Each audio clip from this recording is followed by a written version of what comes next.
एक दामाद जमाई ससुराल गया था। सास ससुर ने उसके लिए मालपुआ बनाया था। गरीब घर का दामाद था, तो मालपुआ खाने के लिए जब बैठा तो एक मालपुआ एक बार में खाता था, पूरा मुंह में रख लेता था, तो उसका गाल फूल जाता था। तो सासू ने अपनी छोटी बेटी से कहा कि बेटी, अपने जीजा को थोड़ा इशारा दे दो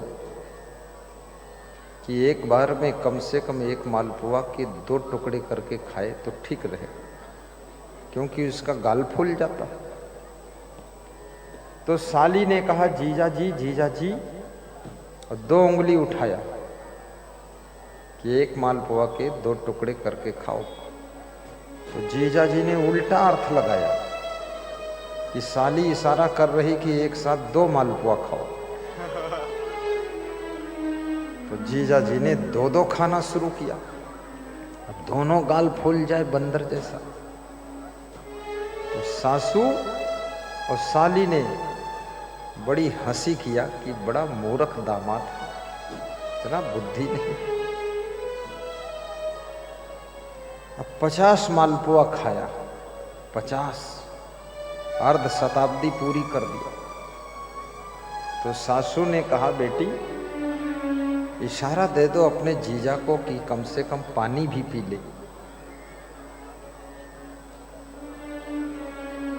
तो इशारा दिया कि फ्रिज का पानी है जीजा जी पी लो। तो जीजा क्या बोला,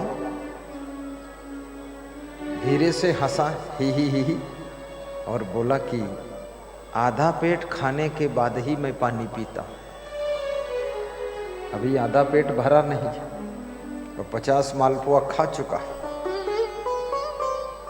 तो सासू ने सोचा कि अब क्या करूं। रसोई के अंदर मालपुआ बनाने का आइटम भी खत्म हो गया। तो सासू रसोई से बाहर निकली और हाथ धो लिया, परात में हाथ धोया कि अब समझ जाएगा इशारा, लेकिन वो समझा ही नहीं। सासू ने कहा मालपुआ खत्म हो गया, उठ जाओ। बोला मालपुआ जब खत्म हो जाता तो उसके बाद हम दाल भात खाते। दाल भात भी खाया, परात भर के, तसला भर के। उसके बाद उठा। सासू का मन भी दुखी हो कि सब भूखे रह गए, मालपुआ पूरा दामाद खा गया। अधिक खाने से बदनामी भी होती है, अधिक खाने से तबीयत भी खराब होती है। कितने लोग बीमार पड़े हैं, बहुत ज्यादा, मरने से बचे। और जवान का लालच मानता नहीं है।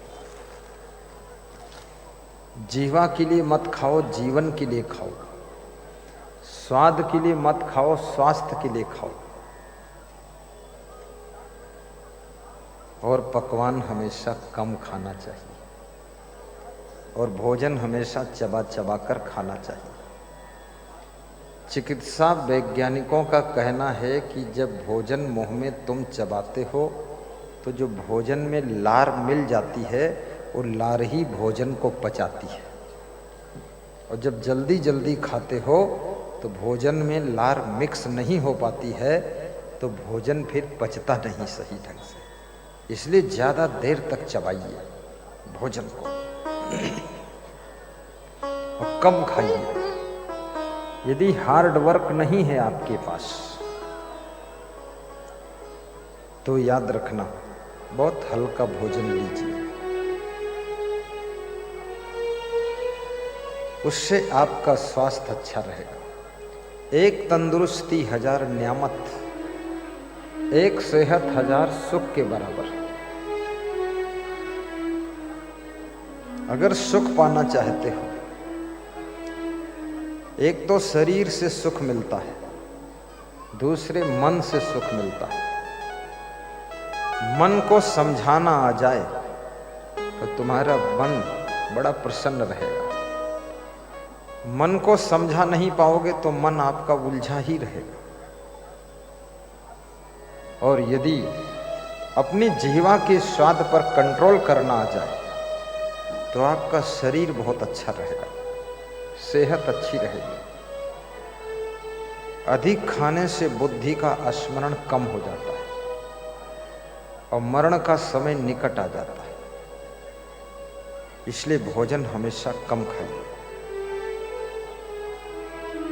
ज्ञान घटई नर मूढ़ की संगति, ध्यान घटई चित को भर माए। तेज घटई सब भोग की संगति, बुद्धि घटई बहु भोजन खाए।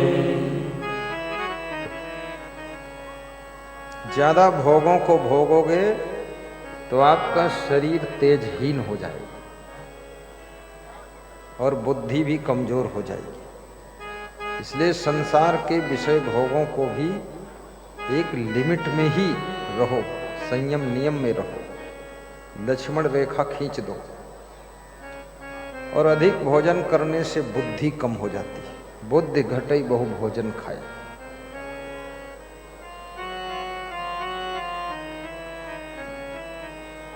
तेजे घटई सब भोग की संगति, बुद्धि घटई बहु भोजन खाए। जो लोग इंद्रियों के भोगों को अधिक भोगते हैं, 30-35 साल की उम्र में डोकरा जैसे दिखाई देते हैं, बूढ़े जैसे दिखते हैं। उनसे पूछो उम्र कितनी है तो बोलते हैं सच बताऊं कि झूठ बताऊं। अरे सच बोलो। बोले शर्म लगती है। 30 साल उम्र है और 60 साल के दिखते हैं। आपके शरीर में जो शरीर का राजा रज और वीर्य होता है, वही आपके शरीर को शक्तिशाली बनाता है, आपके शरीर को चमकाता है। बिना क्रीम पाउडर चमकेगा चेहरा आपका। ये बहुत ज्यादा फिर डेंट पेंट नहीं करना पड़ेगा, अंदर से लाइट आएगी, वो तेज झलकेगा।